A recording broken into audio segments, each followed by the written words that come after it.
భవిష్యత్తుపై ప్రసరించుచున్న అజరామర భానుప్రకాశం అన్నారు శ్రీమాత. శ్రీ అరవిందుల సందేశం భవిష్యత్తుపై ప్రసరించుచున్న అజరామర భానుప్రకాశం. అంటే శ్రీ అరవిందుల సందేశము గతానికి చెందినదో లేక వర్తమానానికి చెందినదో మాత్రమే కాదు, భవిష్యత్తుపై ప్రసరించుచున్న శాశ్వత కాంతి, శాశ్వతత్వాన్ని, అమరత్వాన్ని భూమి మీదకు తీసుకురావటం అన్నది శ్రీ అరవిందులు స్వప్నించిన భవిష్యత్తు. యుగాలుగా ఎంతమందో గురువులు, ఋషులు, యోగులు వాళ్ళు చేసిన తపస్సాధనలతో వివిధ యోగ మార్గాలను ఏర్పరిచారు. ప్రపంచంలో ఎన్నో యోగ సాధనలు ఉన్నాయి. అయితే ఇంతమంది గురువులుండగా, ఇన్ని యోగ సాధనలుండగా మరి శ్రీమాత శ్రీ అరవిందుల ప్రత్యేకత ఏంటి? వాళ్ళు ఏర్పరిచిన పూర్ణయోగ మార్గ విశిష్టత ఏంటి? ఎందుకంటే మనకు కర్మయోగం ఉంది, జ్ఞానయోగం ఉంది, భక్తి యోగం ఉంది. ఇక పతంజలి యోగ సూత్రాల ద్వారా ఏర్పడిన హఠయోగము, రాజయోగము, ఇలాంటి యోగాలు, సాంఖ్య యోగాలు ఉన్నాయి. ఇక బుద్ధుడి శూన్యవాదము ఉంది. అయితే శ్రీమాత శ్రీ అరవిందులు ఇవన్నీ ఉండగా ప్రత్యేకంగా ఎందుకు పూర్ణయోగాన్ని ఏర్పరిచారు? ఇది మనం తెలుసుకోబోతున్నాం. యోగం అంటేనే భగవంతుడితో సంయోగం. ఇది అందరికీ తెలిసిందే. భగవంతుడిని సాక్షాత్కరింప చేసుకోవటము, భగవంతుడితో సంయోగం చెందటము యోగం అన్నాం. ఏ యోగమైనా ఇదే బోధిస్తుంది. అయితే కర్మల ద్వారా భగవంతుడిని సాక్షాత్కరింప చేసుకోవటాన్ని కర్మయోగం అన్నాం. జ్ఞానం ద్వారా భగవంతుడితో సంయోగం చెందటాన్ని జ్ఞానయోగం అన్నాము. భక్తి ప్రేమల ద్వారా భగవంతుడితో సంయోగం చెందటాన్ని భక్తి యోగం అన్నాం. అదే శూన్యవాదం అంటే మనము లయమైపోవడం, శూన్యంలో లయమైపోవడాన్ని బుద్ధుడు తీసుకొచ్చిన మార్గము. ఇవన్నీ కూడా భగవంతుడి సాక్షాత్కారాన్నో లేకపోతే ముక్తినో, అది కాకపోతే శూన్యంలో లయమైపోవటాన్నో తమ లక్ష్యంగా చేసుకున్నాయి. కానీ శ్రీ అరవిందుల పూర్ణయోగము అక్కడితో ఎండ్ కాదు. శ్రీ అరవిందుల పూర్ణయోగ లక్ష్యము కేవలము భగవత్ సాక్షాత్కారము, భగవంతుడితో సంయోగం చెందటము మాత్రమే కాదు. అది పూర్ణయోగంలో సగం భాగం మాత్రమే. మిగిలిన సగం ఏమంటే పొందిన ఆ సంయోగాన్ని, పొందిన ఆ దివ్యత్వాన్ని, ఆ సాక్షాత్కారాన్ని క్రిందకు భూమి మీదకు తీసుకొని రావాలి. అంటే మన జీవితంలోకి తీసుకొని రావాలి. ఆ దివ్యత్వాన్ని, మనం పొందిన ఆ దివ్యత్వంతో మనం ఈ జీవితంలో చర్యలను చేసుకుంటూ, దివ్య చర్యలను చేసుకుంటూ మనం ఆ దివ్యత్వాన్ని సాధించినప్పుడు భూమి మీద దివ్య జీవనం నెలకొంటుంది. అయితే మరి పూర్ణయోగంలో ఇవన్నీ యోగాలు ఉండవా అంటే ఇవన్నీ ఉంటాయి. కర్మయోగము ఉంటుంది, భక్తి యోగము ఉంటుంది, జ్ఞానయోగము ఉంటుంది, హఠయోగము, అన్ని యోగాలు పూర్ణయోగంలో ఉంటాయి. కానీ ఈ యోగాలన్నింటినీ కలుపుకొని, ఈ యోగాలన్నింటినీ సమన్వయం చేసుకుంటూ వీటన్నింటినీ ఇంకా ముందుకు తీసుకొని పోయేది పూర్ణయోగం. అందుకే శ్రీ అరవిందులు అంటారు పూర్ణయోగం గురించి, యోగాలన్నీ ముగిసే చోట పూర్ణయోగం మొదలవుతుంది. యోగాలన్నింటినీ కలుపుకొని పూర్ణయోగం ముందుకు సాగుతుంది. అంటే మనం పొందిన ఈ సంయోగాన్ని, భగవంతుడితో పొందిన ఈ సంయోగాన్ని క్రిందకి తీసుకొని వచ్చి మన జీవితంలో మన చర్యల ద్వారా ప్రకటించాలి. అప్పుడు భూమి మీద దివ్య జీవనం నెలకొంటుంది. భూమి మీద దివ్య జీవనం నెలకొనటం అన్నది శ్రీ అరవిందుల పూర్ణయోగ పరమ లక్ష్యం. ఇదే ప్రకృతి లక్ష్యం. ఇది భగవంతుడు కోరుకునేది ఇదే. భగవత్ సంకల్పం కూడా ఇదే. సృష్టి ప్రయోజనం ఇదే, పరిణామ ప్రయోజనం కూడా ఇదే. అయితే ఈ సృష్టి సంకల్పాన్ని, ప్రకృతి సంకల్పాన్ని ప్రకృతి పరిణామం ద్వారా తీర్చుకుంటుంది. మనం ఒక్కసారి పరిణామాన్ని గమనించి చూస్తే ఎవల్యూషన్ ప్రాసెస్ని, ఎలా జరిగింది ఎవల్యూషన్? రాయి నుండి చెట్టు, చెట్టు నుంచి జంతువు, జంతువు నుంచి మనిషి ఆవిర్భవించడం మనకు తెలిసింది. ఆ చైతన్యంతో ఉన్న రాయి నుంచి ప్రాణమున్న చైతన్యమున్న చెట్టుకు, చెట్టు నుంచి జంతువుకు, జంతువు నుంచి మనసుతో ఆలోచించి మేధతో నిర్ణయాలు తీసుకొని మనిషి వరకు పరిణామం జరిగింది. ఇంతవరకు పరిణామాన్ని ప్రకృతే తీసుకొని వచ్చింది. కానీ ఇప్పుడున్న మనిషి, ప్రస్తుతం ఉన్న మనిషి చరమస్థాయి కాదు, ఫైనల్ స్టేజ్ కాదు. ఈ మనిషి, ప్రస్తుతం ఉన్న మనిషి సాధారణ మనసుతో ఉన్నాడు, ఇతను మధ్యంతర జీవి మాత్రమే. ఈ సాధారణ స్థాయి కన్నా ఇంకా ఉన్నత చైతన్య స్థాయిలు అనేవి ఉన్నాయి. దీనికి శ్రీ అరవిందులు అంటారు లైఫ్ డివైన్లో, జంతువును ప్రయోగశాలగా చేసుకొని ప్రకృతి మనిషిని నిర్మించింది. అదే ప్రకృతి అదే మనిషిని ప్రయోగశాలగా చేసుకొని అతి మానవుడిని తీసుకొని వస్తుంది. అంటే ఇంకా ఉన్నత చైతన్య స్థాయిలను ప్రకృతి పరిణామం ద్వారా కూడా తీసుకొని రాగలదు. ఇప్పుడు మనకన్నా, మన సాధారణ మానసిక స్థాయి కన్నా ఉన్నత చైతన్య స్థాయిలు ఉన్నాయి అనటానికి ఉదాహరణగా మన చుట్టూ ఉన్న ప్రపంచాన్ని, మన చుట్టూ ఉన్న జనంను చూస్తేనే, మానసిక స్థాయిలను చూస్తేనే మనకు అర్థమవుతుంది. ఎలా అంటే చూడండి, జంతు చైతన్యంతో క్రూరంగా ప్రవర్తించే మనుషులను చూస్తున్నాం ప్రపంచంలో. మినిమం నైతిక విలువలతో, అంటే ఎలా, మనం అబద్ధం చెప్పకూడదు, అలాగే దొంగతనం చేయకూడదు, ఇలా కొన్ని ప్రిన్సిపల్స్ పెట్టుకొని ఇతరులకు హాని చేయకూడదు, నీతిగా బతకాలి, ఇలా మంచి చెడులను విచక్షణ చేసుకుంటూ ఒక సాధారణ మానసిక స్థాయిలో జీవించే మనలాంటి సాధారణ మానవులు ఉన్నారు. భూమి మీదకు కొత్త విషయాలను ఆవిష్కరించి కొత్త విషయాలను తీసుకొని వచ్చే సైంటిస్టులు ఉన్నారు. అలాగే తాము చేసే యోగ సాధనలతో తమను తాము పరివర్తన చెందించుకొని ఇతరులను కూడా పరివర్తన చెందించే మహాయోగులు ఉన్నారు. మరి జంతు చైతన్యంతో క్రూరంగా ప్రవర్తించే మనిషి చైతన్యానికి, మన చైతన్యానికి, సాధారణ చైతన్యానికి తేడా ఉంది. మన సాధారణ చైతన్యానికి, సైంటిస్టు చైతన్యానికి కానీ యోగి చైతన్యానికి కానీ తేడా ఉంది. మన చైతన్యం సైంటిస్టు చైతన్యంలా ఉండటం లేదు, ఒక యోగి చైతన్యంలా ఉండటం లేదు. అంటే మన సాధారణ చైతన్యానికన్నా ఇంకా ఉన్నతంగా ఉన్న చైతన్య స్థాయిలు ఉన్నాయి. వీటినే శ్రీ అరవిందులు వీటిని విభజించి వీటికి పేర్లు పెట్టారు. అది మన సాధారణ మానసిక స్థాయి కన్నా ఉన్నతంగా ఉన్న చైతన్యాన్ని హయ్యర్ మైండ్, ఉన్నత మనసు అన్నారు. దానికన్నా ఉన్నతంగా ఉన్నదాన్ని ఇల్యూమైన్ మైండ్, ప్రకాశ మనసు అన్నారు. అంతకన్నా ఉన్నతంగా ఉన్నదాన్ని ఇంట్యూటివ్ మైండ్, అంతఃస్ఫూర్తి మనసు అన్నారు. దానికి పైన ఉన్నదాన్ని ఓవర్ మైండ్, అధి మనసు అన్నారు. ఈ అధి మనసు కన్నా ఇంకా ఉన్నతంగా ఉన్నది అత్యున్నతమైన చైతన్యము, అతిమానస చైతన్యం. ఇది సూప్రామెంటల్ కాన్షియస్నెస్.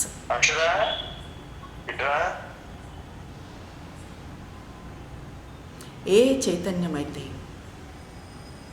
పరబ్రహ్మంను, సచిదానందంని, మనం ఇప్పుడు దేన్నైతే పరబ్రహ్మము, సచిదానందం అంటున్నామో ఆ సచిదానందాన్ని, ఆ పరబ్రహ్మాన్ని ఏ చైతన్యం అయితే తీసుకొని పోతుందో అది అతిమానసిక చైతన్యం. ఈ అతిమానస చైతన్యం ఈ పరబ్రహ్మాన్ని, సచిదానందాన్ని చేరటానికి ఒక బ్రిడ్జ్ లాగా, ఒక వారధిలాగా పనిచేస్తుంది. అయితే ఇప్పుడు ప్రకృతి తన సంకల్పాన్ని పరిణామం ద్వారా నెరవేర్చుకుంటుంది అని చెప్పుకున్నాం. ఈ పని మరి ప్రకృతి చేయలేదా అంటే ప్రకృతి చేస్తుంది. ప్రకృతి పరిణామం ద్వారా అతిమానవుణ్ణి తీసుకొని రావటానికి కొన్ని వేల సంవత్సరాలు పడుతుంది. ఎందుకంటే ఇప్పుడు చూడండి, జంతువు స్థాయి నుంచి మనిషి వరకు రావటానికి, మనిషి రావటానికి కొన్ని కోట్ల సంవత్సరాలు పట్టింది. ప్రస్తుతం ఉన్న సాధారణ మనిషి ఈ చైతన్య స్థాయిని అందుకుంటూ అతిమానసిక స్థాయికి చేరటానికి కొన్ని వేల సంవత్సరాలు పడుతుంది. అయితే మనం చేసే యోగ సాధనతో దీన్ని, ఈ కాలాన్ని కుదించవచ్చు, ఈ కాలాన్ని ఇంకా తక్కువ చేయవచ్చు. తక్కువ కాలంలోనే మనం దాన్ని యోగ సాధన ద్వారా అందించవచ్చు. ఈ రకంగా మనము ప్రకృతికి సహాయం చేస్తాం. ప్రకృతి సంకల్పాన్ని, భగవత్ సంకల్పాన్ని నెరవేరటానికి మనం సహాయం చేయాలి. అలా సహాయం చేయకపోతేనే, ప్రకృతికి సహాయం చేయకుండా ప్రకృతికి ఎదురు తిరిగితేనే ఇప్పుడు మనము ఎదుర్కొనే ఈ పాండమిక్స్ ఇవన్నీ కూడా సంభవిస్తున్నాయి.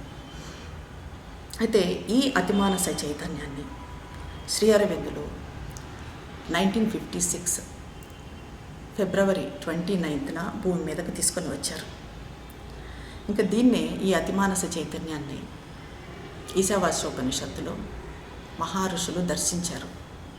వాళ్ళు అన్నారు, మహర్షులు దీని గురించి, అతిమానస చైతన్యం గురించి, హిరణ్మయేన పాత్రేణ సత్యస్యాపి హితం ముఖం.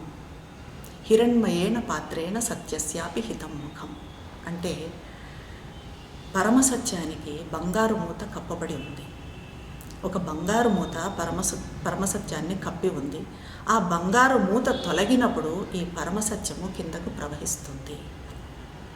ఇది ఈ చైతన్య స్థాయిలన్నీ కూడా మన పరిణామ ప్రణాళికలో ప్రవేశించాలి. అప్పుడే మనిషి సచ్చిదానందాన్ని అందుకోగలుగుతాడు. సచ్చిదానందాన్ని అందుకోవడమే మనిషి జీవిత లక్ష్యం, మనిషి జీవిత గమ్యం. అటువంటి ఈ అతి మానసిక చైతన్యాన్ని, సుప్రామెంటల్ కాన్షియస్నెస్ని శ్రీ అరవిందులు 1956 ఫిబ్రవరి 29న మరి భూమి మీదకు ప్రవేశపెట్టారు. మీరు అడగచ్చు, శ్రీ అరవిందులు మరి 1950 డిసెంబర్ 5న మహాసమాధి చెందారు కదా, ఇది ఎలా జరిగింది అని. మహాయోగులు అనేవాళ్ళు సూక్ష్మలోకాలలో ఉంటూ, వాళ్ళు భౌతికంగా విరమించుకున్న, వాళ్ళ దేహం నుంచి విరమించుకున్న సూక్ష్మలోకాలలో ఉంటూ తమ కార్యాన్ని కొనసాగిస్తారు అన్న విషయం మనకు తెలిసిందే. అలాగే శ్రీ అరవిందులు 1950 డిసెంబర్ 5న మహాసమాధి చెందినప్పటికీ సూక్ష్మలోకాలలో ఉంటూ మన కోసం ఈ అతిమానస చైతన్యాన్ని భూమి మీద ప్రవేశపెట్టారు. ఈ అతిమానస చైతన్యం మన శరీరంలోకి, మనలోకి ప్రవేశించినప్పుడు మన స్వభావము దివ్య స్వభావంగా మారుతుంది, మన ప్రకృతి దివ్య ప్రకృతిగా మారుతుంది. అప్పుడు భూమి మీద దివ్య జీవనం నెలకొంటుంది. అప్పుడు మాత్రమే ఇప్పుడున్న సమస్త సమస్యలకి, ఈ నెగిటివిటీస్కి, ఏవైతే మనం చూస్తున్నామో ఇప్పుడు సమాజంలో, ఈ నెగిటివిటీస్కి, ఈ రుగ్మతలకి, ఈ జబ్బులకి, ఈ బాధలకి, దుఃఖాలకు, సమస్తానికి పరిష్కారం అన్నది ఒక అతిమానస చైతన్యంలోనే ఉంది. ఇంకా ఇప్పుడు ఇవన్నీ చెప్పుకున్నాం మనం. ఈ హయ్యర్ మైండ్, ఉన్నత మనసు, ఇల్యూమైన్ మైండ్, ప్రకాశ మనసు, ఇంట్యూటివ్ మైండ్, అంతఃస్ఫూర్తి మనసు, ఓవర్ మైండ్ అతి మనసు, సుప్రామెంటల్ కాన్షియస్నెస్ అతి మానస చైతన్యం అని చెప్పుకున్నాం.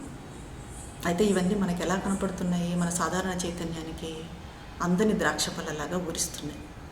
మరి మనం ఎప్పుడు ఇవన్నీ చేరాలి? ఎప్పుడు చేరుతాం ఇవన్నీ? ఎంత కష్టమైన పని ఇది. అయితే అందే తీయని ద్రాక్ష పళ్ళను శ్రీమాత శ్రీ అరవిందులు తమ గ్రంథాలలో నిక్షిప్తం చేశారు. అవి వారు సూచించిన సాధనలు. ఇంకా శ్రీ అరవిందుల పూర్ణయోగం మొత్తము ఒకే ఒక వాక్యంలో ఉంటుంది. అదే ఆల్ లైఫ్ ఇస్ యోగా, జీవితమంతా యోగమే. ఇది జీవితమంతా యోగంలాగా బతకాలి. యోగం అంటే ఇంతకుముందే చెప్పుకున్నాం మనం. యోగం అంటే ఏంటి? భగవంతుడితో సంయోగం. ఈ భగవంతుడితో సంయోగాన్ని మనము అనుక్షణము దాంతో ఉండాలి. అనుక్షణము దాన్ని మనం అనుభూతి చెందాలి. మరి ఇది సాధ్యమవుతుందా? మనం ఎలా చేస్తాము? రోజులో ఒక అరగంట, గంట దేవుడి ముందు కూర్చుంటాము. ఏదో ధ్యాన సాధనలు అవి చేసుకుంటాము. ధ్యానం కానీ, ప్రార్థన కానీ, ఇంకోటి చేస్తాము. ఆ అరగంటలో కూడా ఒక 10 నిమిషాల భగవంతుడితో సంయోగాన్ని పొందుతాం.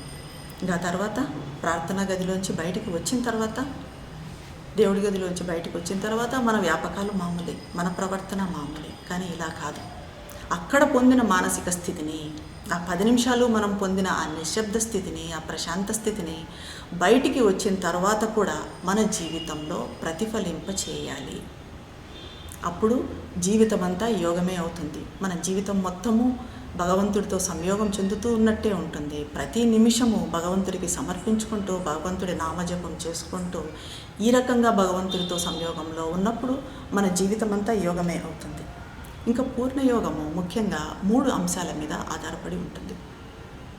అది మనం నెక్స్ట్ ద మదర్ పుస్తకంలో కూడా డీటెయిల్గా దాన్ని డిస్కస్ చేయబోతాము. ఇప్పుడు క్లుప్తంగా దాని గురించి చెప్పుకుందాం. ఆ 3 అంశాలు ఏమంటే, ఒకటి యాస్పిరేషన్, ఆకాంక్ష. ఇంకా రెండవది రిజెక్షన్, నిరాకరణ. ఇంకా మూడవది సరెండర్, సమర్పణ. దీంట్లో యాస్పిరేషన్, ఆకాంక్ష అంటే ఏంటి? మన కోరికల కోసమో, మన పిల్లల కోసమో, వీటి కోసం ఆకాంక్ష కాదు. భగవంతుడి కోసం ఆకాంక్ష. ఈ భగవంతుడి కోసం ఆకాంక్ష అన్నది మన హృదయం నుంచి ఒక జ్వాలలాగా భగవంతుడి వైపుగా ఎగసిపోవాలి. ఈ జ్వాల ఎప్పటికీ ఆరిపోకుండా ఉండాలి. ఇది ఆకాంక్ష. ఇంకా తర్వాత నిరాకరణ, రిజెక్షన్ అంటే ఈ మన ఆకాంక్షకు ఏవైతే ఆటంకంగా ఉన్నాయో, ఏవైతే అడ్డుపడుతున్నాయో వాటిని మనము నిరాకరించాలి. అంటే మనలోని బలహీనతలు, మనలోని శారీరక బలహీనతల నుండి, మానసిక బలహీనతల నుండి, ప్రాణం నుంచి వచ్చే బలహీనతలు రకరకాలుగా ఉంటాయి. ఈ బలహీనతల గురించి కూడా మనము డీటెయిల్గా దీంట్లో ద మదర్ బుక్లో తెలుసుకుంటాము. వీటిని నిరాకరించడం, వీటికి నో చెప్పడం, రిజెక్ట్ చేయడం అనేది నిరాకరణ. ఇంకా సమర్పణ, భగవంతుడికి సమర్పించుకోవడం. ఏం సమర్పించుకోవడం? ఏదో మనం ఏదో పూజ చేస్తున్నప్పుడు పుష్పాలు పెడతాము, టెంకాయ కొడతాము, లేక పండ్లు పెడతాము, ఇది సమర్పించుకోవడం కాదు. మనం మాట్లాడే ప్రతి మాట, మనం చేసే ప్రతి పని, మన ప్రతి ఆలోచన, మన లోపలి సంవేదనలతో సహా ప్రతిదాన్ని భగవంతుడికి సమర్పించుకోవటం, ఇది సమర్పణ. దీని గురించి కూడా ఈ సమర్పణలు ఎన్ని రకాలు ఉన్నాయి, ఎలా చేస్తాము అన్నది కూడా డీటెయిల్గా తెలుసుకుంటాం. ఇంకా ముఖ్యంగా ఈ పూర్ణయోగంలో 4 ప్రిన్సిపల్స్ గురించి శ్రీమాత చెప్తారు. మనం పాటించాల్సినవి 4 ప్రిన్సిపల్స్. ఇవి గుర్తుపెట్టుకుంటే ఫస్ట్ దానికి స్టార్టింగ్ స్టెప్ అవుతుంది మనకు. ఒకటి వచ్చేసి రిమెంబర్, సరెండర్. గుర్తుంచుకో, సమర్పించుకో. ఎప్పటికీ భగవంతుడిని ఎప్పుడు గుర్తొస్తే అప్పుడు గుర్తుంచుకోవటము, సమర్పించుకోవటం. Remember, surrender. అది ఏదైనా కానివ్వండి, ఏ పనైనా కానివ్వండి, ఏ కార్యమైనా కానివ్వండి. మనం బ్రష్ చేసుకోవడం కానీ సమర్పించుకోవచ్చు, భోజనం చేయడం కానీ సమర్పించుకోవచ్చు, మనం దాని తర్వాత కూడా సమర్పించుకోవచ్చు. ఇలా ప్రతి నిమిషం గుర్తుంచుకో, సమర్పించుకో. Remember, surrender. ఇది మొదటి ప్రిన్సిపల్. ఇంకా రెండవది వచ్చేసి స్టెప్ బ్యాక్ అంటారు. స్టెప్ బ్యాక్ అంటే ఒక్క క్షణం ఆలోచించాలి. ఎదుటి వాళ్ళు మనల్ని ఏదన్నా అన్నారు, వెంటనే రియాక్ట్ కావాల్సిన అవసరం లేదు. ఒక్క క్షణం ఆలోచించి ఆ తర్వాత మాట్లాడు. ఏదైనా చర్య తీసుకోవాలి నువ్వు, ఒక్క క్షణం ఆలోచించి చర్య తీసుకో. ఇది స్టెప్ బ్యాక్. ఇంకా మూడవ ప్రిన్సిపల్ వచ్చేసి బీ కాషియస్. అంటే ఎప్పుడు ఎరుకతో జీవించు. మనం ఎప్పటికీ ఎరుకతో ఉండాలి, ఎరుకతో జీవించాలి. ప్రతి క్షణము చైతన్యంతో, ఎరుకతో జీవించాలి. ఇంకా నాలుగవది వచ్చేసి బీ ఇన్ మెడిటేటివ్ మోడ్. ఇప్పుడే చెప్పాను నేను, ఆల్ లైఫ్ ఈజ్ యోగా అన్న దాంట్లో మనం ఏదైతే ధ్యానం చేస్తామో పూజా గదిలో, ఆ ధ్యాన స్థితిని సాధ్యమైనంత వరకు ఎప్పుడూ ఉండేట్లుగా మనం కొనసాగించాలి. అదే ధ్యాన స్థితిని, అదే ప్రశాంతతను, అదే సమత్వాన్ని బయటకు వచ్చిన తర్వాత కూడా ఎప్పుడు కొనసాగించేట్టుగా చూసుకోవాలి. ఇది సింపుల్గా మనం పూర్ణయోగం గురించి చెప్పుకున్నాం. ఈ పూర్ణయోగ సాధన మొత్తం మనకు చాలా మటుకు ద మదర్ బుక్లో కవర్ అవుతుంది. ఇప్పుడు శ్రీమాత శ్రీ అరవిందుల జీవిత చరిత్రలకు వస్తే, వాళ్ళ జీవిత చరిత్రను చూస్తే వాళ్ళు సాధారణ గురువులు కాదు, పరమ గురువులు, మహాయోగులు మాత్రమే కాదు, అవతారమూర్తులు అన్నది అర్థమవుతుంది.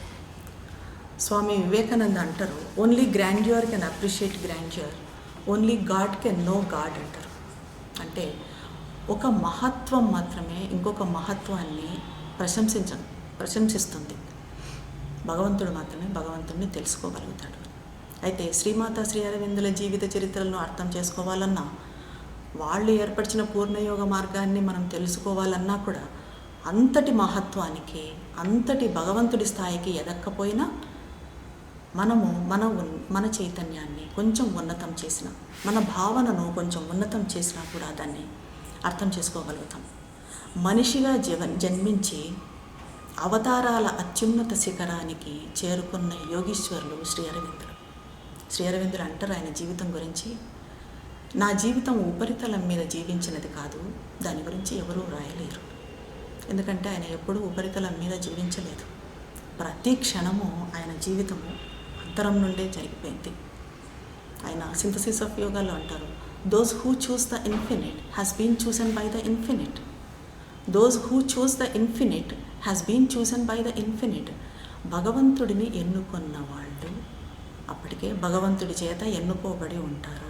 అలా శ్రీ అరవిందులు కూడా అప్పటికే ఎన్నుకోబడి ఉన్నారు అన్నట్లుగా ఆయన జీవితము విచిత్రమైన మలుపులతో, ప్రతి మలుపులో అద్భుతమైన అనుభూతులతో జరిగింది. ఒక్క శ్రీ అరవిందుల జన్మదినము గమనిస్తేనే మనకి ఇది అర్థమవుతుంది. శ్రీ అరవిందులు జన్మించింది ఎప్పుడు?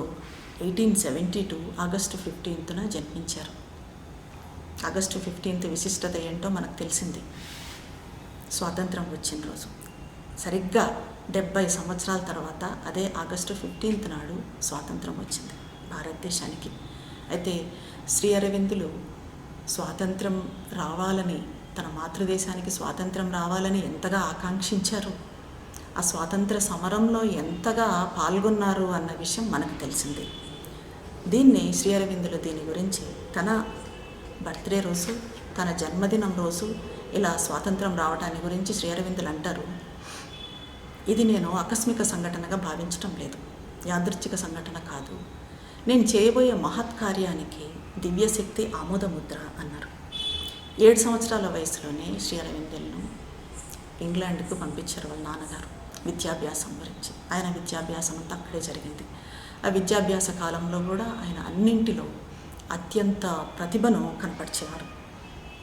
ఇంకా తర్వాత ఆయన పెరుగుతున్న కొద్దీ 17-18 సంవత్సరాల వయసు వస్తున్న కొద్దీ ఇక్కడ భారతదేశంలో జరుగుతున్న స్వాతంత్ర పోరాటం గురించి తెలుసుకొని తన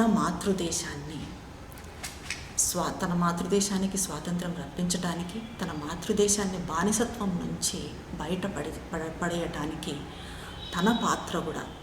తన వంతు పాత్ర కూడా పోషించాలి, నిర్వహించాలి అనుకొని సంకల్పించుకున్నారు. భారతదేశం నుంచి ఇంగ్లాండ్ నుంచి భారతదేశానికి రావాలనుకున్నారు. అప్పుడు అక్కడున్న ICS అన్న ఎగ్జామ్, అది చాలా ఉన్నతమైన ఎగ్జామ్.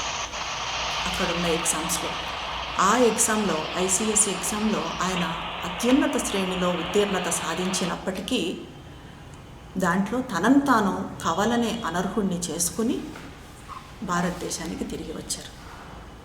ఎప్పుడు వచ్చారు?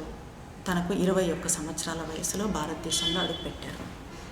శ్రీరామచంద్రుడు వనవాసం చేసినట్టుగా 14 సంవత్సరాలు ఇంగ్లాండ్లో ఉండి ఆ తర్వాత మొదటిసారి భారతదేశంలో అడుగుపెట్టారు. మాతృగడ్డ మీద అడుగు పెట్టంగానే ఆయన కలిగిన అనుభూతి ఏమంటే ఒక విస్తృతమైన ప్రశాంతత, నిశ్శబ్దం ఆయన్ను ఆవరించుకున్నాయి. ఇది ఆయనకు మాతృగడ్డ మీద అడుగు పెట్టంగానే కలిగిన అనుభూతి. ఆ తర్వాత 13 సంవత్సరాల పాటు ఆయన బరోడా మహారాజ్ దగ్గర ఉద్యోగం చేశారు. బరోడా మహారాజ్ దగ్గర ఉద్యోగం చేస్తున్నప్పుడు కూడాను ఆయన స్వాతంత్ర పోరాటం గురించి ఆయన వ్రాసే వ్యాసాలు ఎంతగా ఉత్తేజితం చేసేవంటే అన్ని రంగాల వాళ్ళను, అన్ని వయసుల ప్రజలను ఆధ్యాత్మికత వైపు, దేశభక్తి వైపు పురిగొల్పేవి. ఇంకా తర్వాత తను పూర్తిగా ఉద్యోగ విరమణ చేసుకొని పూర్తిగా స్వాతంత్ర పోరాటంలో పాల్గొనాలని చెప్పి వచ్చేశారు. అప్పుడే ఆయనకి బాలగంగాధర్ తిలక్తో, సిస్టర్ నివేదితతో అనుబంధం కలిగింది. వాళ్ళతో చాలా క్లోజ్ రిలేషన్షిప్ ఏర్పడి వాళ్ళతో ఆయన ఉద్యమాన్ని కంటిన్యూ చేయడం మొదలుపెట్టాడు బాలగంగాధర్ తిలక్తో. ఇంకా దైవము అప్పటి నుంచే పైకి కనిపించకుండా శ్రీ అరవిందుల ద్వారా తన కార్యాన్ని ప్రకటించడం ప్రారంభించాడు. ఎలా అంటే అప్పటి నుంచి శ్రీ అరవిందులకు అద్భుతమైన అనుభూతులు, ఆధ్యాత్మిక అనుభూతులు జరిగాయి. అందులో ఒకటి ఏమంటే కొన్ని మాత్రం మనం చెప్పుకుందాం. అన్నీ చెప్పుకోవటం, మనకి వివరంగా చెప్పుకోవటం అనేది ఇప్పుడు ఈ కొంచెం టైంలో సాధ్యం కాదు కాబట్టి కొన్ని చెప్పుకుందాం. ఒకసారి గుర్రపు బండి మీద ఆయన వెళ్తూ ఉండగా ఒక పెద్ద ప్రమాదం సంభవించబోయి అప్పుడు ఆయన నుంచి ఒక కాంతి బయటికి వచ్చి ఆ ప్రమాదం నుండి ఆయన్ను తప్పించింది. ఇంకొకసారి కాశ్మీర్లో శంకరాచార్యుల కొండ మీద ఆయన మహారాజుతో ఉన్నప్పుడు ఒక గొప్ప ఆధ్యాత్మిక అనుభవం కలిగింది. ఆ తర్వాత నర్మదా నది తీరాన కాళీమాత ఆలయంలో విశ్వమాత ముఖం తనలోకి చూస్తున్నట్టుగా, బయటికి వచ్చి తనలోకి ప్రవేశిస్తున్నట్టుగా ఆయనకు అనుభూతి కలిగింది. ఇంకా ఇప్పుడు శ్రీ అరవిందులు పూర్తిగా స్వాతంత్ర పోరాటంలో పాల్గొంటున్నారు కదా, యోగ సాధన చేస్తూ యోగం ద్వారా కూడా భారతదేశానికి స్వాతంత్రం తెప్పించాలి అనుకున్నారు.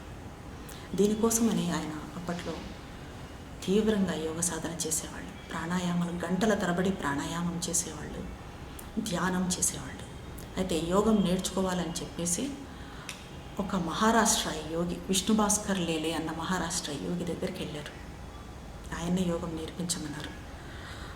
ఆ యోగి విష్ణు భాస్కర్ లేలే శ్రీ అరవిందులను 3 రోజుల పాటు ఏ ఆలోచన లేకుండా నిశ్శబ్దంగా ధ్యానం చేయమన్నారు. అయితే 3 రోజుల్లో శ్రీ అరవిందులు బ్రహ్మ చైతన్య అనుభవాన్ని గాఢం చేసే నిశ్శబ్ద స్థితిని సాధించారు. శూన్య మనస్కతను సాధించగలిగారు. విష్ణు భాస్కర్ లేలే ఇది చూసి ఆయన ఆశ్చర్యపోయారు. ఎందుకంటే ఆయనకి విష్ణు భాస్కర్ లేలేకి ఈ స్థితిని సాధించడానికి 30 సంవత్సరాలు పట్టింది. ఆయన 30 సంవత్సరాల్లో సాధించిన దాన్ని శ్రీ అరవిందులు 3 రోజుల్లో సాధించారు.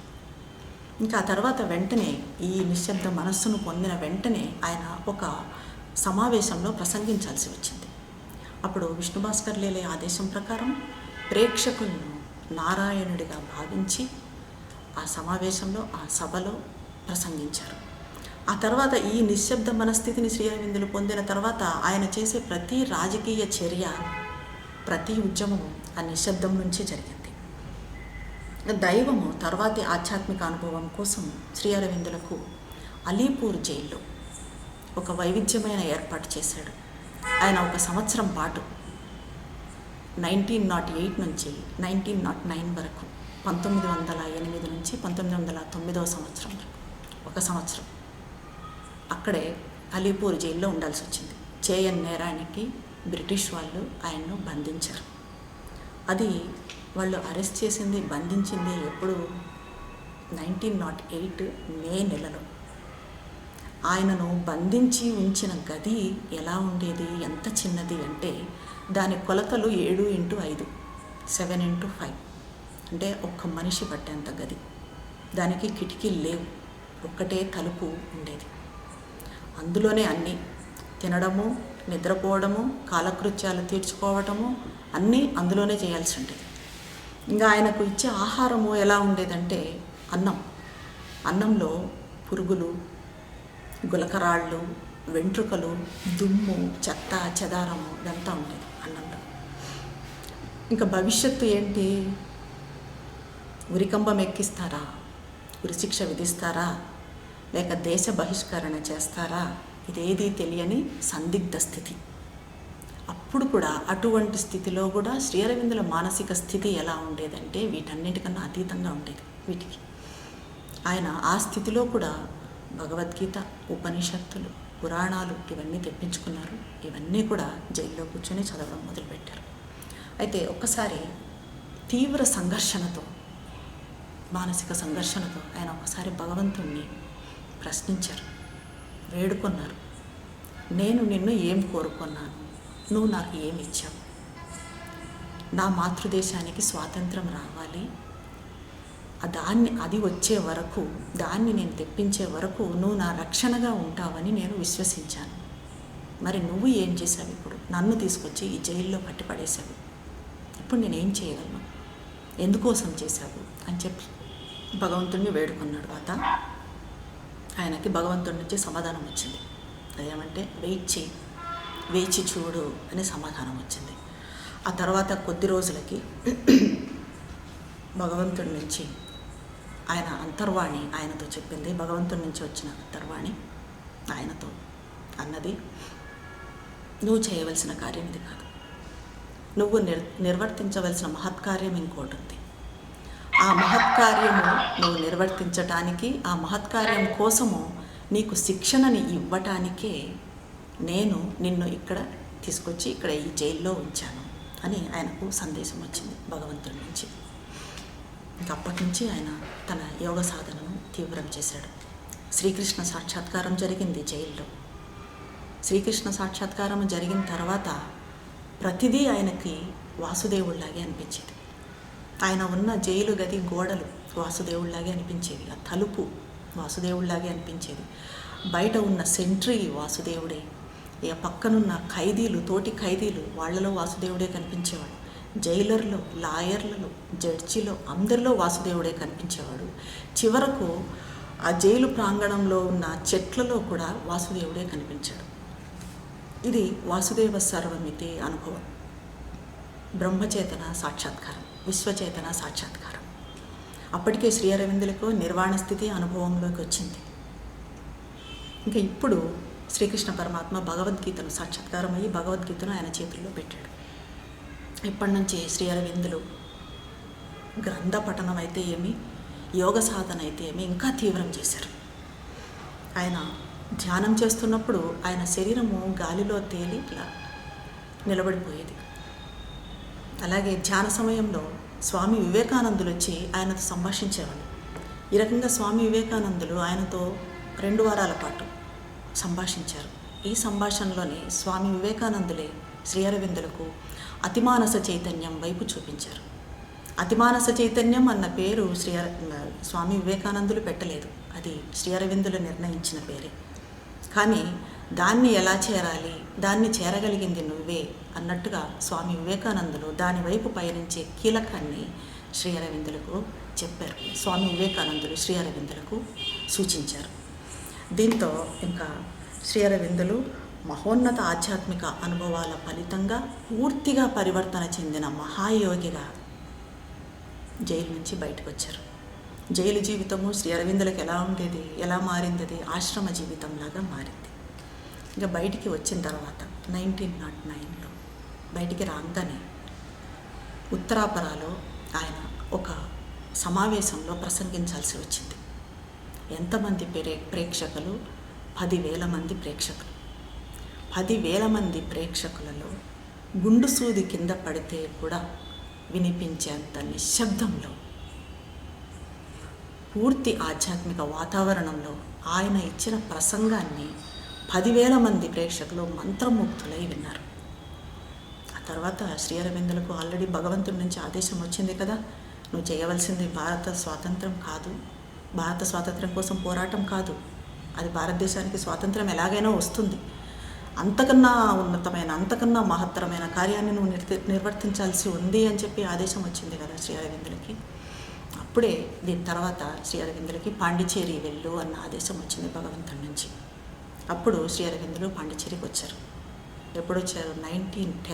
1910 ఏప్రిల్ 4వ తారీఖున శ్రీ అరవిందులు మొదటిసారి పాండిచేరి వచ్చారు. అక్కడ పాండిచేరిలో ఆయనతో పాటు ఆయన ముందు సాధన మొదలుపెట్టినప్పుడు 1910లో 5-6 మంది సాధకులు ఉండేవాళ్ళు అంతే. ఈ సాధకులతో వాళ్ళు సహసాధకుల్లాగా అనుకున్నారు. ఆయన శ్రీ అరవిందులు ఎప్పటికీ కూడా తాను గురువు, వీళ్ళంతా శిష్యులు, సాధకులంతా శిష్యులు అని ఎప్పుడూ ఇది చేసేవాళ్ళు. ఆశ్రమము అన్న పేరు కూడా శ్రీ అరవిందులకు ఇష్టం ఉండేది కాదు. కానీ తర్వాత శ్రీమాత వచ్చిన తర్వాత ఆశ్రమంగా మారింది పాండిచేరి ఆశ్రమం. అయితే ఈ కొద్దిమంది సాధకులతో శ్రీ అరవిందులు సాధన చేసేవాళ్ళు. వాళ్ళంతా కూడా శ్రీ అరవిందులను గురువుగానే భావించేవాళ్ళు. ఎందుకంటే వాళ్ళకన్నా కూడా శ్రీ అరవిందులు చాలా ఉన్నత స్థాయిలో ఉన్నారు కాబట్టి వాళ్ళంతా కూడా శ్రీ అరవిందులను గురువుగానే భావించేవాళ్ళు. కానీ వాళ్ళు కూడా ఎటువంటి సాధకులు, ఆయన దగ్గర ఉన్న సాధకులు నళినీకాంత్ గుప్తా, నిరోద్భరన్, ఇలా దిలీప్ కుమార్ రాయ్, వీళ్ళంతా అప్పటికే ఆత్మసాక్షాత్కారం అయ్యి ఇంకా దానికన్నా ఉన్నతమైంది ఉందని శ్రీ అరవిందుల దగ్గరికి వచ్చిన వాళ్ళు. అందుకే శ్రీ అరవిందులు అంటారు, వీళ్ళు ఈ సాధకులు ఒకరొకరు బయటికి వెళ్తే ఒకరొకరు ఒక ఆశ్రమం పెట్టుకోవచ్చు అంటారు శ్రీ అరవిందులు. అంత మేధావులు, అంత సాక్షాత్కారాలు ఉన్న సాధకులు శ్రీ అరవిందులకు శిష్యులుగా ఉండేవాళ్ళు. అయితే శ్రీమాత 1914 సంవత్సరం మార్చి 29న మొదటిసారి పాండిచేరికి వచ్చారు. ప్యారిస్ నుంచి పాండిచేరికి వచ్చారు. శ్రీ అరవిందుల గురించి తెలుసుకొని శ్రీమాత పాండిచేరికి వచ్చారు. శ్రీమాత మొదటిసారి పాండిచేరికి వస్తున్నప్పుడు, ఆమె పాండిచేరిని సమీపిస్తున్నప్పుడే ఆ నగరం పైన ఒక కాంతి పుంజము మనకు కనిపించింది. శ్రీ అరవిందుల ఆరాలోకి ప్రవేశిస్తున్నట్టుగా ఆమెకు అనుభూతి కలిగింది. ఇంకా మొదటిసారి ఆమె శ్రీ అరవిందులను చూసినప్పుడు శ్రీ అరవిందుల కాళ్ళ దగ్గర కూర్చొని ఆమె తనంతాను పూర్తిగా సమర్పించుకున్నారు. సత్శక్తి ఆమెలోకి ప్రవహించింది. ఆమె మనసు పూర్తిగా నిశ్శబ్దమైంది. ఆ తర్వాత కొన్ని కారణాల వల్ల శ్రీమాత మళ్ళీ తిరిగి ప్యారిస్, జపాన్ వెళ్ళి 1920లో మళ్ళీ తిరిగి వచ్చి ఇక్కడ పాండిచేరిలో శ్రీ అరవిందుల సన్నిధిలో అక్కడ స్థిరపడ్డారు. అయితే శ్రీమాత వచ్చిన తర్వాత ఇప్పుడు నియమబద్ధమైన మెడిటేషన్లతో ఒక ఆశ్రమంగా అది మారింది. ఆ సాధకులతో ఉన్న శ్రీ అరవిందుల సమూహం అది ఒక ఆశ్రమంగా మారింది. ఇంకా 1926 నవంబర్ 24న శ్రీ అరవిందులు ఇప్పుడు మనం చెప్పుకున్న చైతన్య స్థాయిలోని ఓవర్ మైండ్ అధిమానసిక చైతన్యము అన్నదాన్ని, ఆ సిద్ధిని పొందారు. అంటే అధిమానసిక చైతన్యం అన్నది ఆయన పొందారు. అధిమానసిక చైతన్యాన్ని ఆయన భౌతికంలోకి తీసుకొని వచ్చింది శరీరంలోకి తీసుకొని వచ్చింది 1926 నవంబర్ 24న. అప్పటి నుంచి శ్రీ అరవిందులు దాని తర్వాత పూర్తిగా ఏకాంతంలోకి వెళ్ళిపోయి అతిమానస చైతన్యం కోసం తీవ్రంగా తపస్సు చేయడం మొదలుపెట్టారు. ఈ నవంబర్ 24ని ఇప్పటికీ ఆశ్రమంలో సిద్ధిడేగా వ్యవహరిస్తారు. అలాగే దాన్నే ఆశ్రమం స్థాపించిన దినంగా కూడా వ్యవహరిస్తారు. ఇక శ్రీ అరవిందులు 1950 డిసెంబర్ 5న మహాసమాధి చెందారు. ఇది మనకందరికీ తెలిసింది. అయితే మహాసమాధి చెందిన తరువాత శ్రీ అరవిందుల శరీరము అప్పటికి ఎలా ఉందంటే అతిమానస తేజంతో, బంగారు వర్ణంతో మెరిసిపోయేది, ప్రకాశించేది. అది ఆ ప్రకాశం వచ్చేసి ఒక 4 రోజుల పాటు అలాగే కంటిన్యూ అయింది. ఇప్పుడు మనిషి భౌతిక దేహాన్ని వదిలిపెట్టిన తర్వాత దేహం అన్నది కుళ్ళిపోవడం సహజం కొంత సమయం తర్వాత. కానీ శ్రీ అరవిందుల దేహము 4 రోజుల వరకు అలాగే ఉంచారు. ఎక్కడెక్కడి నుంచో దేశ విదేశాల నుంచి సందర్శకులు వచ్చి దర్శించుకున్నారు. శ్రీ అరవిందుల దేహం నుంచి ఆ సువర్ణ కాంతి, అతిమానస కాంతి అన్నది చెక్కు చెదరలేదు డిసెంబర్ 9th వరకు కూడా. అంటే శ్రీ అరవిందుల ఈచ్ సెల్ కూడా అప్పటికే అతిమానస చైతన్యంతో నిండిపోయింది. అందుకే శ్రీమాత అంటారు, ఇప్పటికీ మనం పాండిచేరిలో శ్రీ అరవిందుల సమాధి దగ్గర కూర్చొని ధ్యానం చేస్తే ఆ దగ్గరలో ఉన్న అతిమానస కిరణాలు మన మీద పడుతున్నాయి అనిపిస్తుంది. మనసు పూర్తిగా నిశ్శబ్దమవుతుంది, చాలా సులభంగా నిశ్శబ్దమవుతుంది. మనసులో ఒక రకమైన శాంతి ఏర్పడుతుంది. పాండిచేరి శ్రీ అరవిందుల సమాధి వరకు అవసరం లేదు. శ్రీ అరవిందుల అవశేషాలున్న ఏ సెంటర్లోనైనా కూడా, ఇప్పుడు ఫర్ ఎగ్జాంపుల్ ఇక్కడ మన హైదరాబాద్లో ముషీరాబాద్లో శ్రీ అరవిందుల అవశేషాలు ఉన్నాయి. ముషీరాబాద్ సెంటర్లో మనం అక్కడ కూర్చొని ధ్యానం చేసినా కూడా మనకు ఆ నిశ్శబ్ద స్థితి, ఆ ప్రశాంత స్థితి అనేది అనుభవంలోకి వస్తుంది. ఇంకా ఇది శ్రీ అరవిందుల గురించి, శ్రీ అరవిందుల జీవిత చరిత్ర గురించి, శ్రీమాత జీవిత చరిత్ర గురించి తెలుసుకున్నాం. శ్రీమాత జీవితం చెప్పాలంటే ఆధ్యాత్మిక జీవితము అమ్మ పుట్టినప్పటి నుంచే ప్రారంభమయ్యింది. శ్రీమాత పేరు మిరా అల్ఫాసా.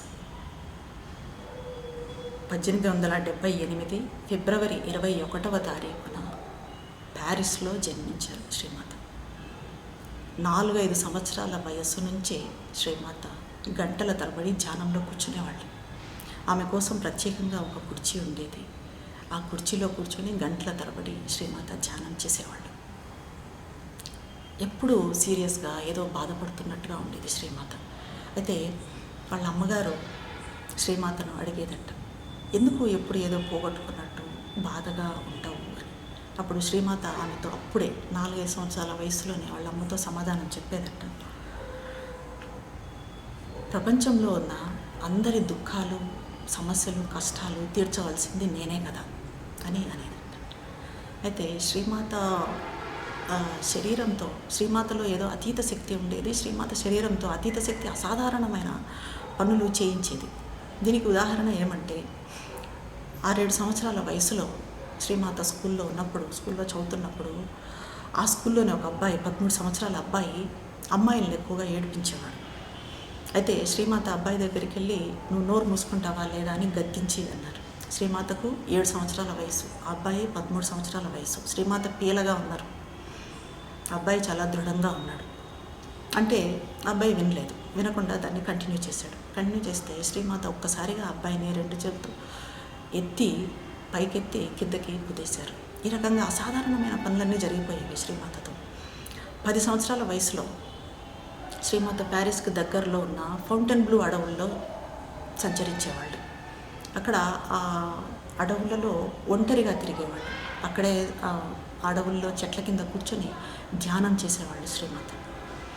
అక్కడున్న చెట్లతో, ఆ పక్షులతో, జంతువులతో, చిన్న చిన్న జంతువులతో, వీటితో, వాటి చైతన్యంతో అమ్మకు చాలా దగ్గరి అనుబంధం ఉన్నట్లుగా అనుభూతి కలిగేది. ఆమె చెట్టు కింద కూర్చొని ధ్యానం చేస్తుంటే ఆమె శరీరం మీద ఈ ఉడతలు, చిన్న చిన్న పక్షులు ఇవన్నీ అటు ఇటు తిరుగుతూ హాయిగా ఆడుకునేవట. అలాగే ఒకసారి ఒక చెట్టు కింద కూర్చొని శ్రీమాత ధ్యానం చేస్తుంటే ఆ చెట్టు తనను మరుసటి రోజు నరికేయబోతున్నారు, తను కాపాడమని చెప్పి శ్రీమాతను వేడుకుంది. అలాగే అదే ఫౌంటైన్ బ్లూ అడవుల్లో ఒకసారి శ్రీమాత ఒక స్టీప్గా ఉన్న పర్వతం ఎక్కి నడుస్తూ ఉంటే ఆ పర్వతం మీద నుంచి కాలు జారి కింద పడ్డారు. కింద ఏముంది, కింద రోడ్డు ఉంది. ఆ రోడ్డు మీద అంతా గులకరాళ్ళు, సూదిగా ఉన్న గులకరాళ్ళను పడిచిపెట్టారు. పైనుంచి కింద పడిన వాళ్ళు గులకరాళ్ళ మీద పడితే ఏమవుతుంది, అంత పైనుంచి పడ్డవాళ్ళు. కానీ శ్రీమాత కింద పడబోతుంటే మధ్యలోనే ఏదో శక్తి, ఏదో దివ్యశక్తి ఆపేసి అమ్మను అట్లాగా రోడ్డు మీద నిలబెట్టేసింది. పడలేదు, నిలబడ్డారు రోడ్డు మీద. అలాగా శ్రీమాత జీవితంలో చాలా అద్భుతమైన అనుభవాలు మనం చెప్పుకుంటే దానికి సమయం సరిపోదు. కొన్ని మాత్రమే మీతో చెప్తున్నాను, ఇప్పుడు కొన్ని డిస్కస్ చేస్తున్నాను అంతే. అయితే 12 సంవత్సరాల వయసులో శ్రీమాత నిద్రపోతున్నప్పుడు నిద్రలో పరమ గురువులు వచ్చి ఆమెకు సాధనలు చేయించేవాళ్ళు, సాధనలు చెప్పేవాళ్ళు. ఆధ్యాత్మిక సాధనలన్నీ ఆ పరమ గురువులు బోధించేవాళ్ళు. ఇలా అమ్మకు బోధిస్తున్న గురువుల్లో ఒక గురువు అమ్మకు తరచుగా కనపడేవాడు. ఆ గురువు ఎవరు అన్నది శ్రీమాతకు తెలియదు. కానీ ఆ శ్రీమాతకు భారతీయ సంప్రదాయంతో కూడా సంబంధం లేదు, అప్పటికి తెలియదు భారతదేశం గురించి. కానీ ఆ గురువు పేరు కృష్ణ అని పెట్టుకొని కృష్ణ అని ఆ గురువుని పిలుచుకునేవాడు. ఆయన ఎప్పుడూ తరచుగా కనిపించి ఆమెకు బోధనలు చేసేవాడు. అలాగే 13 సంవత్సరాల వయసులో శ్రీమాతకు ఒక అనుభవం ఎక్కువగా కలిగేది. నిద్రలో ఏమయ్యేది, ఆమె శరీరం ఇలా పెరిగిపోయి ఆమె పడుకున్న రూమ్ నుంచి అలా పైకి వెళ్ళిపోయి ఆమె ఎంతవరకు పెరిగిపోయేది, ప్యారిస్ నగరం అంతా విస్తరించుకునేది ఆమె శరీరం. ప్యారిస్ నగరం అంతా విస్తరించుకొని ఆమె వేసుకున్న బంగారు రంగు గౌను ఆ ప్యారిస్ నగరానికి కప్పులాగా పరుచుకునేది. ఆ గౌను కిందకి, ఆ కప్పు కిందకి ప్యారిస్ నగరంలోని ప్రజలు మొత్తం, పిల్లలు, పెద్దలు, ముసలివాళ్ళు, రోగిష్ఠులు, బాధలు పడేవాళ్ళు, దుఃఖాలు పడేవాళ్ళు, దౌర్భాగ్యులు, దరిద్రులు, ఇలాంటి వాళ్ళంతా కూడా ఆ గౌన్ కిందకి వచ్చి చేరేవాళ్ళు. చేరేసి అమ్మతో తమ బాధలు, దుఃఖాలు అన్నీ చెప్పుకునేవాళ్ళు. అయితే అమ్మ బంగారు రంగు గౌను వేసుకున్నారు కదా, ఆ గౌను అలా ఒక్కరొక్కరిని స్పర్శించుకుంటూ వెళ్ళి వాళ్ళందరికీ స్వాంతన దొరికేది. వాళ్ళందరి ప్రాబ్లమ్స్ సాల్వ్ అయినట్లుగా అనిపించేసి సంతోషంగా అక్కడి నుంచి వెళ్ళిపోయేవాళ్ళు. అదే అప్పట్లోనే శ్రీమాత భవిష్యత్తులో మానవ జాతి కన్నా, ఇప్పుడు ప్రస్తుతం ఉన్న మానవ జాతి కన్నా ఉన్నతమైన అతి మానవ జాతి వస్తుంది అని అప్పట్లోనే అవలోకనం చేశారు, అంత చిన్న వయసులోనే.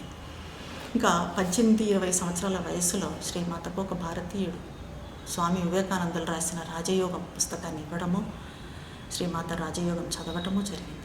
ఆ తర్వాత 20 సంవత్సరాల వయసులో ఒక భారతీయుడు శ్రీమాతకు భగవద్గీతను తెచ్చి చదవమని చెప్పి ఇచ్చాడు. చదివి శ్రీకృష్ణుడిని తన దైవంగా భావించమని చెప్పారు. శ్రీమాత, అది ఫ్రెంచ్ అనువాదం భగవద్గీత, అది క్లియర్గా కూడా లేదు, స్పష్టంగా కూడా లేదు ఫ్రెంచ్ అనువాదం. కానీ శ్రీమాత దాన్ని క్షుణ్ణంగా చదివారు. అది చదివిన దగ్గర నుంచి శ్రీమాతకి శ్రీకృష్ణుడితో చాలా దగ్గరి అనుబంధం ఉన్నట్టుగా అనిపించింది. ఇంకా ఆ తర్వాత 1914 మార్చి 29న మొదటిసారి శ్రీ అరవిందులను కలిశారని ఇప్పుడే చెప్పాను నేను. మొదటిసారి శ్రీ అరవిందులను కలిసినప్పుడు శ్రీమాతకు అంతవరకు తన స్వప్నంలో తరచుగా చూసిన గురువు, తను కృష్ణ అని పిలుచుకునే గురువు శ్రీ అరవిందులే అన్నది అర్థమైంది. ఇంకప్పుడు శ్రీ అరవిందుల పాదాల వద్ద కూర్చొని తనను తాను పూర్తిగా సమర్పించుకున్నారు. శ్రీ అరవిందులలో శ్రీమాత శ్రీకృష్ణ పరమాత్మను చూస్తే, శ్రీమాతలో శ్రీ అరవిందులు ఆద్యశక్తిని, జగన్మాతను దర్శించారు. ఇంకా మళ్ళీ కొన్ని పరిస్థితుల ప్రభావంగా మళ్ళీ తిరిగి ప్యారిస్ వెళ్ళి మళ్ళీ తిరిగి వచ్చి 1920 ఏప్రిల్ 24న ఇక్కడ పాండిచ్చేరిలో పూర్తిగా స్థిరపడ్డారు. అక్కడ ఆశ్రమ నిర్వహణ కోసము, ఆశ్రమం అభివృద్ధికి కోసము శ్రీమాత చేసిన కృషి అన్నది సామాన్య మానవ మాతృలకు సాధ్యమయ్యేది కాదు. ఇంకా ఆమె ఆశ్రమ నిర్వహణలో 2-3 గంటలు మాత్రమే నిద్రపోయేవాళ్ళు. ఆ 2-3 గంటల నిద్ర కూడా ఎప్పుడూ అచైతన్య నిద్ర ఉండేది కాదు. అంటే ఆమె ప్రాణము, దేహము, శరీరం మాత్రం విశ్రాంతి తీసుకునేటివి తప్ప పూర్తిగా మనలాగా మన నిద్ర ఎలా ఉంటుంది, పూర్తిగా అచైతన్యంలోకి వెళ్ళిపోతాం. నిద్రలోకి జారిపోయిన ఒక అరగంట తర్వాత ఇక మనకు స్మృతి ఉండదు. ఏ చప్పుళ్ళు వినిపించవు, ఏమీ వినిపించదు. పూర్తిగా అచైతన్యంలో పడిపోతాం. కానీ శ్రీమాత నిద్ర 2-3 గంటల నిద్ర కూడా అచైతన్యంలో ఎప్పుడు పడలేదు. ఇంకా శ్రీమాత అక్కడ పాండిచ్చేరిలో ఒకసారి మనం వెళ్ళి చూస్తే శ్రీమాత అక్కడ స్థాపించిన పరిశ్రమలు కానీ, రకరకాల ఆర్గనైజేషన్స్, విద్యా సంస్థలు, కళలు, ఆటలు అవన్నీ చూస్తే మనకు అనిపిస్తుంది మామూలు మనుషులు ఇది చేయగలరా. ఒక మానవాతీతమైన శక్తి, ఆదిశక్తి, జగన్మాత అయితే తప్ప ఇన్ని కార్యక్రమాలు, ఇన్ని రకమైన వ్యాసంగాలు చేయలేరు అనేది మనకు స్పష్టంగా అర్థమవుతుంది. ఇక శ్రీమాత స్వప్నించిన నగరము ఆరోవేలి విశ్వనగరం. ఇది పాండిచ్చేరికి కొంచెం దూరంలో ఉంటుంది. ఇందులో కూడా అన్నీ ఉంటాయి. అంటే అన్ని రకాలుగా కూడా పరిశ్రమలు, విద్య, వైద్యము, వ్యవసాయము, సాంకేతిక జ్ఞానము ఇవన్నీ ఉంటాయి. కానీ వీటన్నింటి ద్వారా ఆత్మ ఎలా అభివృద్ధి చెందాలి, ఆత్మోద్ధరణ ఎలా, ఆత్మవిద్య అన్నది దీంట్లో ముఖ్యంగా ఉంటుంది. ఈ ఆరోవేలిలో ఇక్కడ ఒక ధ్యాన మందిరం ఉంటుంది. ఈ పాండిచ్చేరికి వెళ్ళిన వాళ్ళు ఎవ్వరూ ఆరోవేలిలో ధ్యానం చేసుకోకుండా వెనక్కి రారు. ఎందుకంటే ధ్యాన మందిరంలో ఉన్న అనుభూతి అంత గొప్పగా ఉంటుంది. ఆ ధ్యాన మందిరము బంగారు రంగులో గ్లోబ్ ఆకారంలో ఉంటుంది. ఇది 4 శక్తుల ఆలంబనగా, శ్రీమాత 4 శక్తుల ఆలంబనగా ఏర్పడినది. అవి శ్రీమాత 4 శక్తులు మహేశ్వరి, మహాకాళి, మహాలక్ష్మి, మహాసరస్వతి. ఈ 4 శక్తుల గురించి కూడా మనం ద మదర్ పుస్తకంలో డీటెయిల్గా చర్చించుకుందాము. దాని మూలంగా, దాని ఆలంబనగా ఏర్పడినది ఈ ధ్యాన మందిరము. ఈ ధ్యాన మందిరంలో ధ్యానం చేసినప్పుడు అది ఎలా ఏర్పాటు చేయబడిందంటే, ధ్యాన మందిరం కూడా పైనుంచి అతిమానస కిరణం వచ్చి మన మీద పడుతున్నట్టుగా, మన మీద పడేట్టుగా ఒక రే ఇక్కడ ఇలా వస్తుంటుంది ఆ ధ్యాన మందిరంలో. అది మన మీద పడుతుంది. మన మీద పడినప్పుడు మనలో పరివర్తన జరుగుతుంది. ఆ రకంగా దాన్ని ఏర్పాటు చేయడం జరిగింది. ఇలా శ్రీమాత 1973 నవంబర్ 17 వరకు అవిరళంగా ఆశ్రమ నిర్వహణ కోసము, సాధకుల కోసము, సాధకుల ఆత్మాభివృద్ధి కోసము కృషి చేశారు.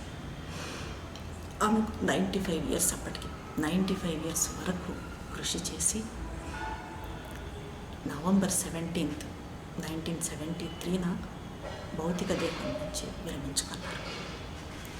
శ్రీమాత అంటారు, నేను నా భౌతిక దేహం నుంచి విరమించుకున్నా కూడా నా చైతన్యం ఎప్పటికీ మీతోనే ఉంటుంది అంటారు.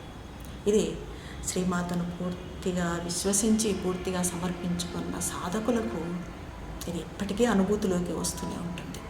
శ్రీమాత చైతన్యం మనతోనే ఉన్నట్టుగా, మనకి రక్షణగా ఏవి వచ్చినా కూడా, ఏ కష్టాలు వచ్చినా, ఏది వచ్చినా కూడా మనకు రక్షణగా ఉంటూ మనల్ని మన సాధనలో ముందుకు తీసుకుపోతుండటం అన్నది ప్రతి ఒక్కరికి, ప్రతి సాధకుడికి, శ్రీమాతకు తనను తాను సమర్పించుకున్న ప్రతి సాధకుడికి ఇది అనుభూతిలోకి వస్తుంది.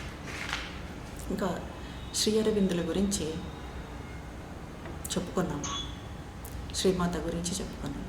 శ్రీ అరవిందుల గురించి చెప్పుకోవడంలో అత్యంత ముఖ్యమైనది, విలువైనవి ఏమంటే శ్రీ అరవిందులు రచించిన గ్రంథాలు.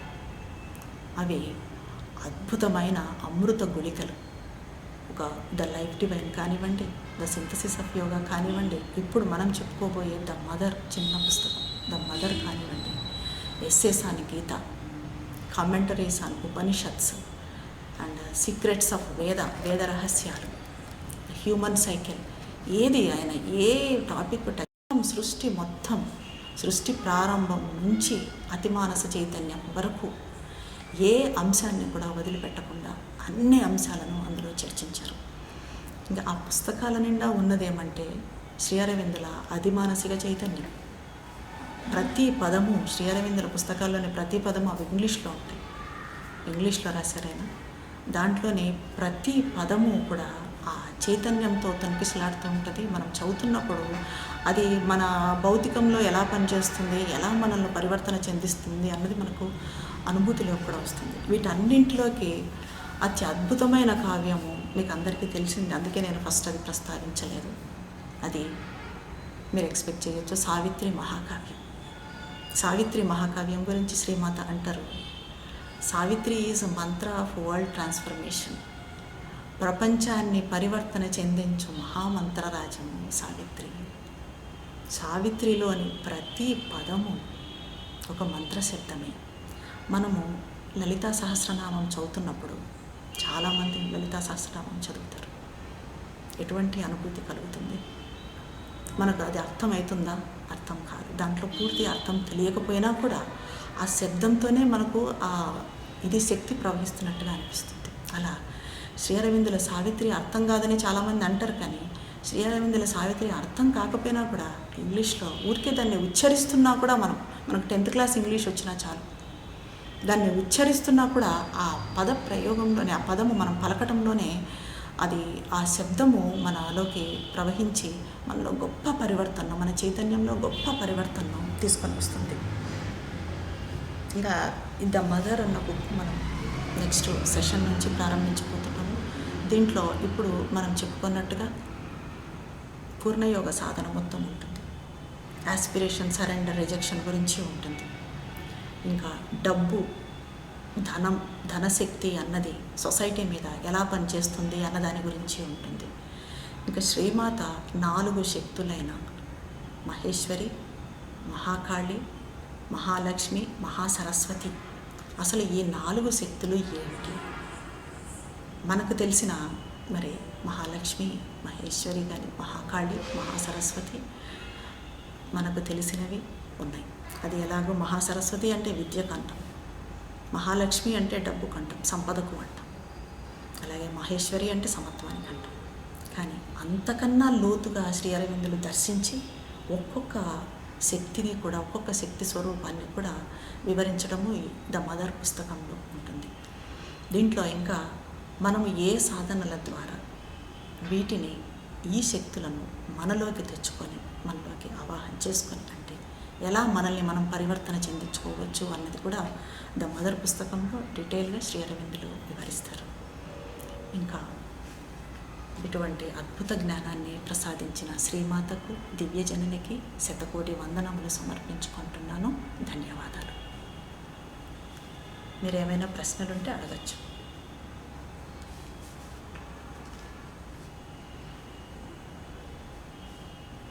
Thank you so much madam. చాలా చాలా చాలా బాగా చెప్పారు. పాండిచ్చేరి గురించి అవి చెప్తున్నప్పుడు అక్కడే వెళ్ళినట్టు అనిపించింది. And mother and Sri Aurobindo గురించి చెప్పినప్పుడు అయితే మొత్తం చాలా విషయాలు, తెలియని విషయాలు కూడా చాలా ఉన్నాయి. So thank you so much madam.